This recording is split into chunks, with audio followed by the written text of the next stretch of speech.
Bonjour, salam à toutes et à tous, j'espère que vous allez bien.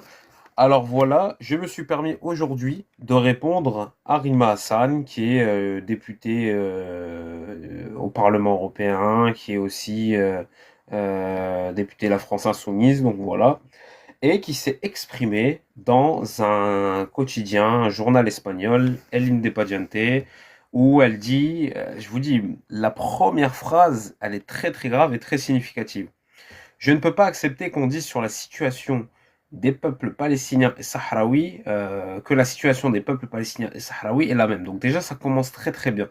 C'est-à-dire qu'elle essaye, entre guillemets, de faire une hiérarchisation, encore une fois, des causes justes, des causes des peuples opprimés. Alors quand on sait que ce soit la cause du peuple palestinien ou sahraoui, c'est des causes de décolonisation, qu'on le veuille ou non. Donc déjà, il faut rappeler ça.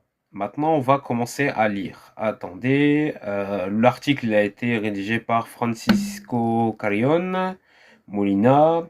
Alors, ces déclarations ont suscité une vive polémique au cours de la semaine écoulée parmi les militants sahraouis, mais aussi dans le différend régional entre le Maroc et l'Algérie. Rima Hassan, eurodéputée française de la France Insoumise et d'origine palestinienne, insiste sur une position que certains sahraouis qualifient de trahison. Bah oui, c'est une trahison par rapport au cause juste et à la cause du Sahara occidental. Les frères et sœurs, par contre, je ne ferai pas monter cette fois-ci. C'est une réponse singulière à Rima Hassan, comme je l'ai fait lors du précédent live. Voilà. Barakallahu fikum. Si vous pouvez tapoter au maximum, comme je vous l'ai dit, ce live-là sera transmis sur YouTube, sur ma chaîne YouTube, Inch'Allah, et vous pourrez le retrouver. Et cet article, je vous donnerai la source notamment de l'article El Independiente, qui est un journal espagnol. Donc, t'es qualifié de trahison et que d'autres Arabes ont célébré comme une démonstration de soutien aux thèses qui tentent de justifier l'occupation de l'ancienne colonie espagnole. Bien sûr, il y a eu des médias marocains dans la même semaine qui ont publié à la limite des félicitations de Rima Hassan, qui qualifierait le Sahara comme marocain. Donc en fait, c'est pour vous dire la gravité des choses, la gravité. Donc là, on rentre dans l'entretien, c'est Rima Hassan qui parle. Non, je n'ai pas reçu de menaces, mais quelques tentatives de susciter la controverse sur cette question.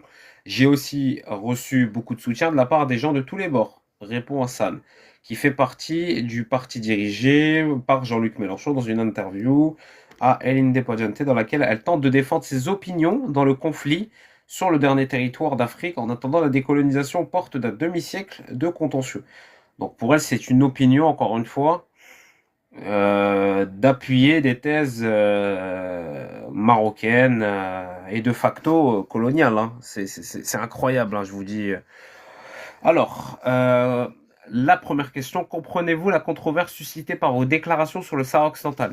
Elle dit, j'ai commencé mon texte en disant que cette question était un sujet brûlant et qu'elle était à l'origine de nombreuses tensions dans la région, notamment entre le Maroc et l'Algérie, avec des répercussions importantes sur leur diaspora en France. Donc je comprends les différentes sensibilités que cela soulève, mais je refuse de prêter attention à ceux qui cherchent la controverse pour accroître les tensions. Je ne vois pas encore une fois le rapport, hein, je le dis, hein. Je ne vois pas encore une fois le rapport entre les relations entre l'Algérie et le Maroc, ou les tensions, appelez ce que comme vous voulez, et la question du Sahara occidental, qui est débattue aux Nations Unies. En fait, je ne comprends pas en fait le rapport. Ma publication avait un objectif précis, appeler à l'unité et au calme face aux dizaines de messages que j'ai reçus depuis un an de différents bords, me demandant de critiquer l'Algérie pour son soutien au Polisario ou de défendre le Sahara marocain. Ben, de facto, indirectement, tu as pris position pour les thèses. Tu es sorti de cette neutralité. Je suis désolé, Rima Hassan. On va passer à une autre question qui lui a été posée. Défendez-vous la cause du peuple sahraoui? Rima Hassan, oui, je suis toujours sensible à tous les causes des peuples dont les droits sont bafoués.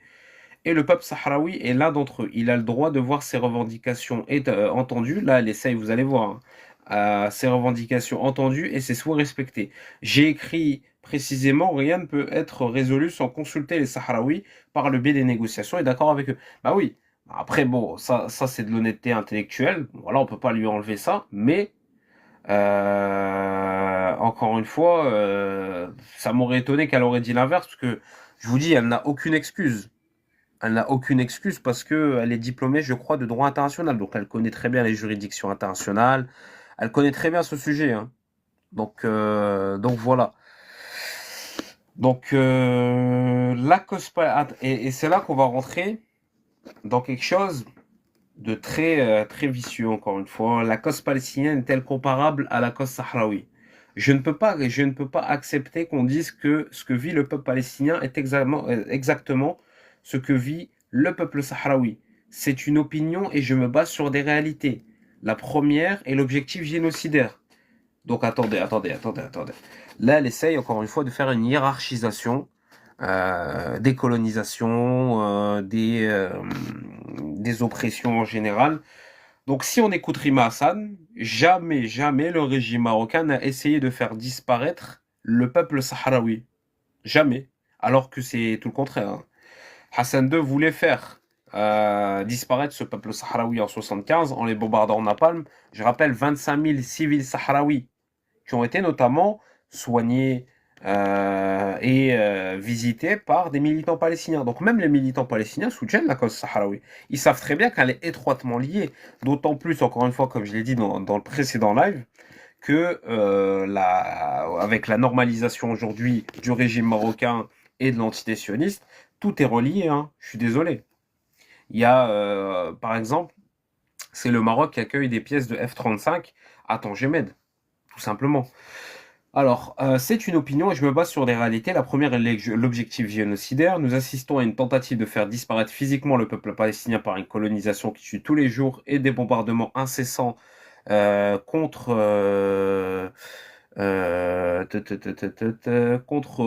les civils depuis près de 2 ans. Ouais, bah c'est pas que depuis près de 2 ans, hein. Les Palestiniens, ça fait quand même des années qui subissent d'ailleurs l'oppression. Le conflit du Sahara est un conflit gelé, qui n'est pas résolu. Oui, mais en quoi il est gelé? Qui le gèle dans cette histoire? Qui ne veut pas appliquer et n'accepte pas, n'accepte pas que le peuple sahraoui exerce son droit à l'autodétermination, si ce n'est le régime marocain? Je vois pas qui, hein. La seconde concerne la nature du conflit. J'ai mentionné la dimension régionale pour souligner que la Palestine souffrait d'une colonisation qui faisait partie d'un programme colonialiste impérialiste occidental. Pourquoi le Sahara occidental ne fait pas partie d'un programme colonialiste impérialiste occidental? Je rappelle que la France a soutenu le régime marocain dans son invasion du Sahara occidental. Kissinger aussi, pareil, a soutenu la Marche verte, qui était américain. Voilà, donc tout simplement. Et c'était un colon occidental qui a colonisé en 1884 le Sahara occidental, c'était l'Espagne.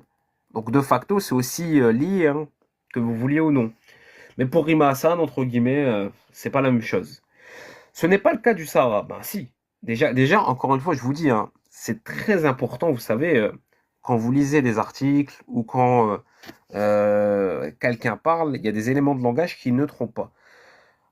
Normalement, même si tu n'es pas d'accord avec le Sahara occidental ou quoi que ce soit, tu dis le Sahara occidental, c'est l'appellation connue partout. Sahara occidental. Elle ne veut pas dire Sahara occidental, donc elle dit Sahara, le conflit du Sahara. Comme si c'était le conflit du Grand Sahara. Encore une fois, comme la dernière fois je vous ai dit, c'est deux choses différentes. Le Grand Sahara et le Sahara occidental, c'est deux choses différentes. Voilà. Elle joue un petit peu sur ça. Et c'est là que elle dit des choses très graves. La Cour internationale de justice reconnaît qu'il y avait des liens historiques, culturels et juridiques avec le Maroc. Non, il y avait quelques tribus, et encore une fois, ces tribus se trouvent actuellement dans ce qu'on appelle le sud du Maroc et non au Sahara occidental, donc avant Oued-Noun, notamment ce qui a été énoncé dans le traité hispano-marocain de 1767, où le sultan reconnaît qu'il n'a aucune légitimité ni autorité au-delà de Oued-Noun, et que les Sahraouis sont des Arabes nomades qu'il ne connaît pas, tout simplement.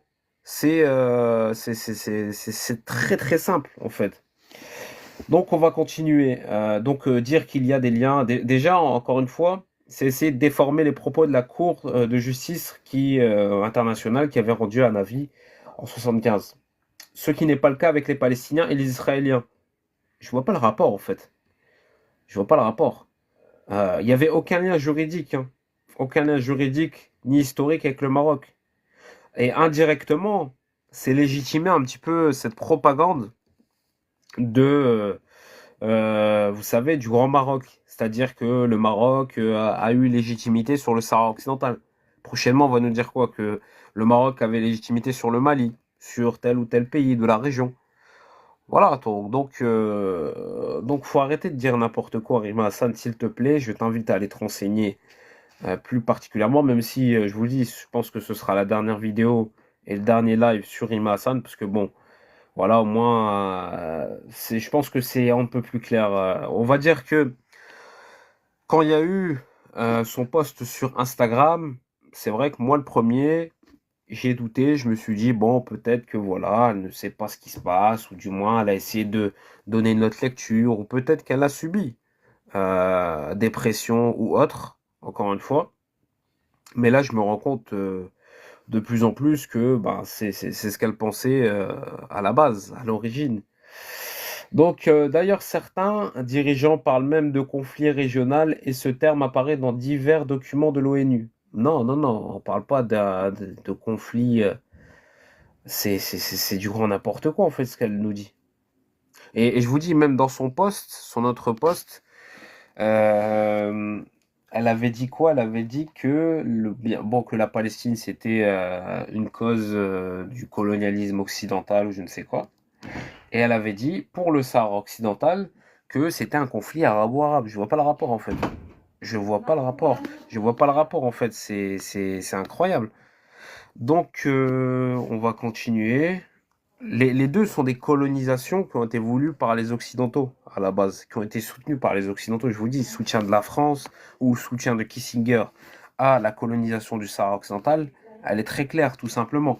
Donc, si la Palestine avait été occupée par la Jordanie ou l'Égypte, j'aurais également utilisé le terme de conflit régional. Ben non, c'est incroyable en fait, c'est incroyable. La Cour internationale de justice reconnaît qu'il y avait des liens historiques culturels. Bon, ça, c'est ce que je vous ai dit. Défendez-vous le droit des Sahraouis à l'autodétermination à la tenue d'un référendum? Dans mon texte, j'ai écrit que le référendum n'a pas eu lieu. Bah oui, bah c'est le régime marocain qui n'a pas accepté.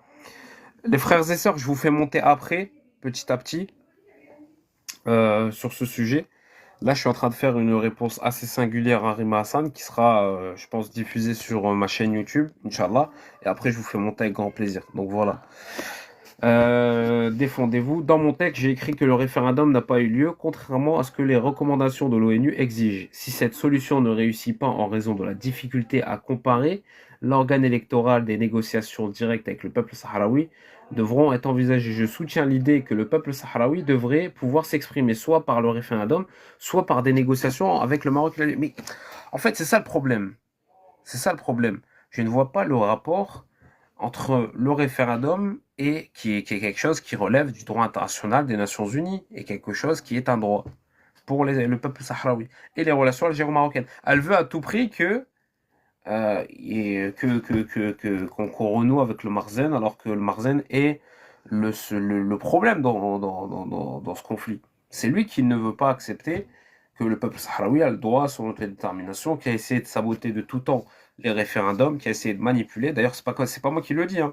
C'est même ceux qui ont, comment dire, exercé au sein de la MINURSO, tout simplement. Pourriez-vous me dire si vous soutenez ou non le droit à l'autodétermination du peuple sahraoui? Le Sahara est-il en train de faire l'objet d'un processus de décolonisation?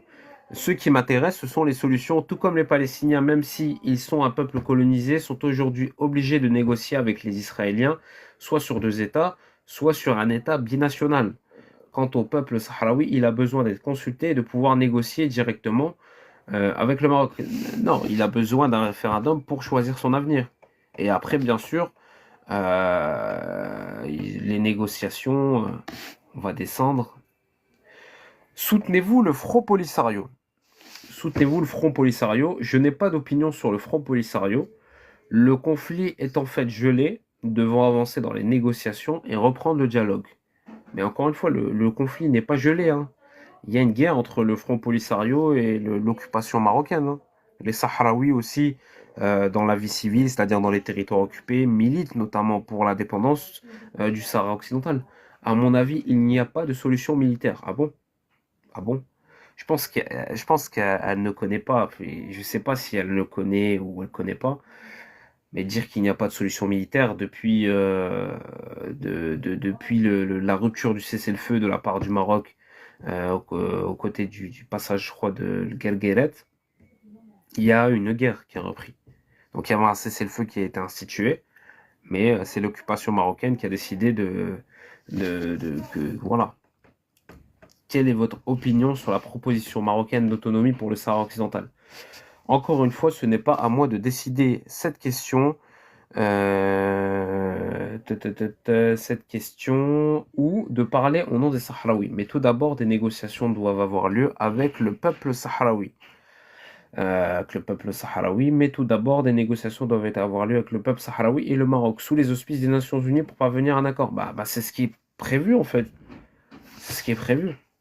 Réaffirmez-vous vos déclarations précédentes ou avez-vous vu quelque chose à ajouter, à préciser? Je voudrais souligner qu'un renouveau, et là, elle recommence. Elle recommence encore une fois.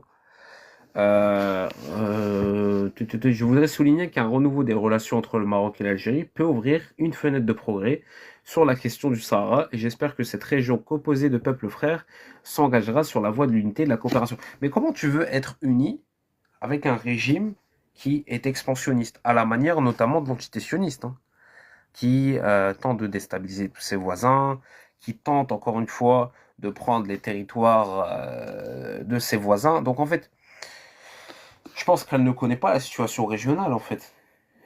J'ai l'impression qu'en fait qu'on est tous sur le même pied d'égalité, que tout le monde a normalisé, alors que c'est tout le contraire. Il n'y a que le Maroc, par exemple, dans la région qui a normalisé et qui collabore étroitement avec l'entité. Donc je suis désolé, attendre un renouveau des relations entre l'Algérie et le Maroc, je vois pas le rapport avec la question du Sahara occidental, qui est, comme elle l'a dit, en plus de ça, elle se contredit. C'est sous les auspices des Nations Unies, tout simplement. Avez-vous subi des pressions ou des menaces de la part de l'une des parties au conflit au Sahara? Le but de ma publication initiale était précisément de répondre à ceux qui me demandaient de prendre position sur les tensions entre l'Algérie et le Maroc, puisque mon intention est d'unir plutôt que de diviser. Non, je n'ai pas reçu de menaces et malgré quelques tentatives de susciter la polémique sur cette question, j'ai aussi reçu beaucoup de soutien de la part de personnes, qu'elles soient marocaines. Ça, c'est pas étonnant, hein. Il y a même, je vous dis, il y a même des médias marocains qui ont presque félicité Rima Hassan pour ses déclarations. Algériennes ou sahraouis? Non, les Sahraouis, tu n'as reçu aucun soutien des Sahraouis, et même par rapport aux Algériens, c'était très minoritaire le nombre de soutiens que tu as reçu, puisque nous, Algériens, sommes attachés aux causes justes, aux causes des peuples opprimés, que qu'elle soit la Palestine, qu'elle soit le Sahara occidental. Donc il faut arrêter de mentir à un moment donné, essayer de ménager tout le monde. Qui ont compris mon message d'unité, qui intègre toutes les sensibilités. Mais ça n'intègre aucune sensibilité en fait. Ça n'intègre aucune sensibilité. Je vois pas, et je vais te dire encore une chose, Rima Hassan. Tu sais, si t'étais un minimum sincère dans ce que tu fais, toi-même, il n'y a rien de cohérent en fait. D'un côté, tu soutiens le référendum, mais d'un autre côté, tu dis que les Sahraouis ont des liens avec les Marocains, donc ça reste un petit peu dans le doute. Tu comprends? C'est assez ambigu ce que tu es en train de dire, mais assez clair à la fois. Donc ça, c'est ça qui fait rigoler. Donc voilà, ça c'était l'article de El Independiente. L'article, c'est, elle aurait pu s'en passer au-delà de cette interview avec ce journal espagnol. Elle a fait pire que bien. Je ne peux pas accepter qu'on dise que attendez, je ne peux pas accepter qu'on dise que la situation des peuples palestiniens et sahraouis est la même. Ça commence très bien.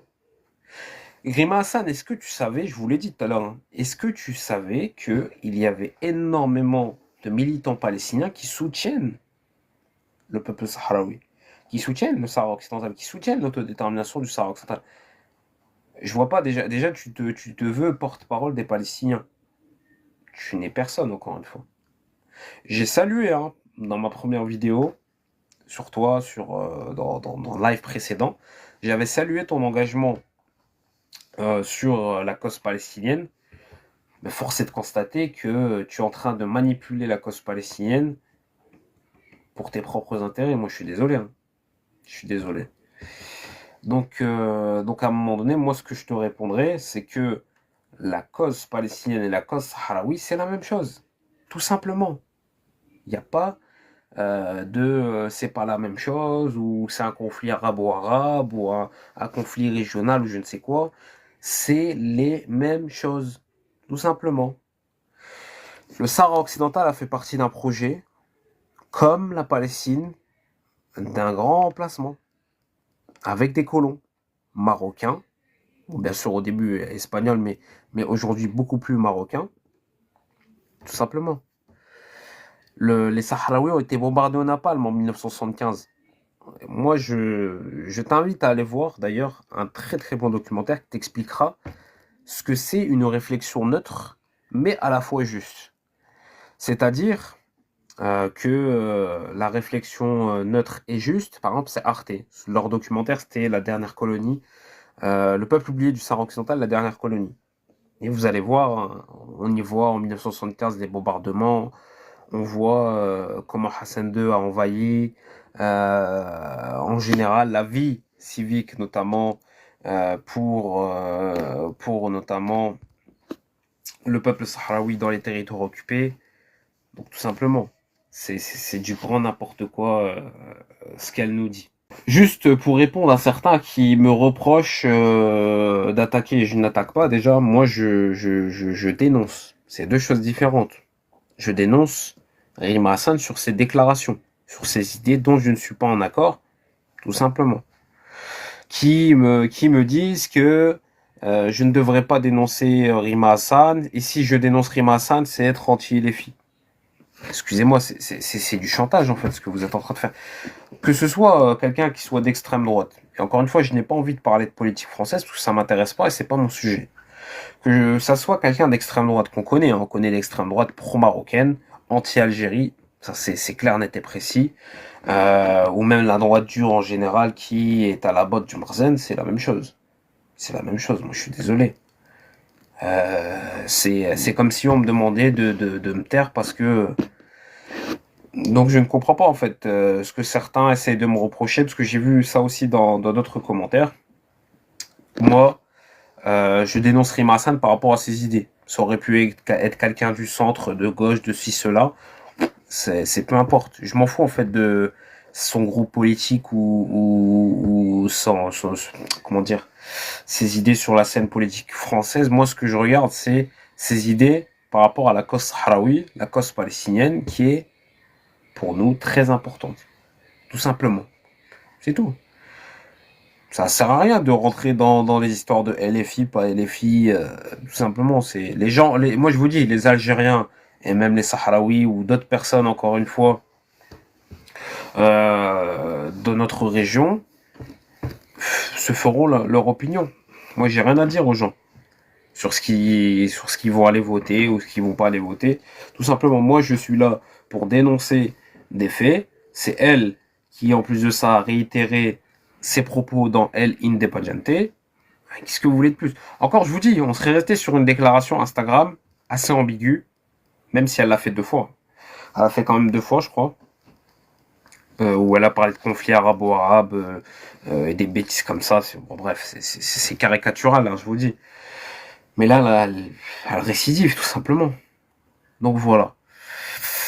Donc voilà. Attendez, je vais voir. Du coup, c'était un petit live, les frères et sœurs. Il sera disponible sur YouTube, sur ma chaîne YouTube, Inch'Allah. N'hésitez pas à vous abonner, ma chaîne YouTube est en bio. Je mettrai le live sur ma chaîne YouTube, Inch'Allah. Et on se verra dans un prochain live sur un autre sujet, Inch'Allah. Donc voilà. Donc je vous remercie d'avoir été attentif à ce live. Je vous remercie à tous ceux qui ont tapoté lors de ce live. Et encore une fois, la Palestine et le Sahara occidental, c'est le même combat. Ça sert à rien parce que j'ai l'impression qu'elle a essayé d'entamer une sorte de division ou une sorte de hiérarchisation des colonisations entre le Sahara occidental et les Palestiniens, alors qu'il n'y a pas lieu d'être, tout simplement. Donc voilà, je vous laisse, merci beaucoup de m'avoir suivi, et salam alaikum.